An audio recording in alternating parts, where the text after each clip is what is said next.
पथर ब्लास्टिंग बेले अघटन पथर ब्लास्टिंग रे 12 घर भांगी नष्ट भारतमाला निर्माण कार्य ठिका संस्थार मनमानी जोगु हैरान होउछंती पहाड़िया अंचल में रहुथिबा लोके। बेणागा पंचायत सर्गीगुड़ा गांव मात्र 50 मीटर दूर में रायपुर विशाखापटना भारतमाला रास्ता निर्माण कार्य पहाड़ू पथर ब्लास्ट करा जाउछि। जोंठी पथर ब्लास्टिंग करा जाउछि सेही पाखरे गां लोके घर करी बसवास करुछंती। गांव 50 मीटर दूर में पथर ब्लास्टिंग पाई किए अनुमति देला बोली ताकु नै उठिछि प्रश्न।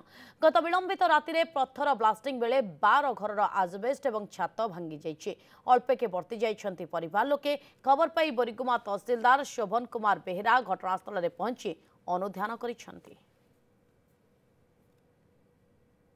पाके पाके तो ब्लीचिंग करछंती आरी घर मने आसी करी पखना माडे जाइछि। 11 घर मिसा टिके टिके माडे जाइछि। गोटे घर बेसी माडे गला। सोलार मिसा सरकार देइतिले सेठी मिसा बाल्ब पल्बु किछि जलु नाही। राति टाइम बेसी काकुर ठोरिया नै गलु सर सेटा तो मु जानिनी के अनुमति देला के ब्लास्टिक करवाटा से ग्रामवासी मते जणाइलार मु गली पत्र जाक ब्लास्टिक पत्र जाक जाके टिन रे पड़ी जाके टिन मन पांचरा हो जाइछि।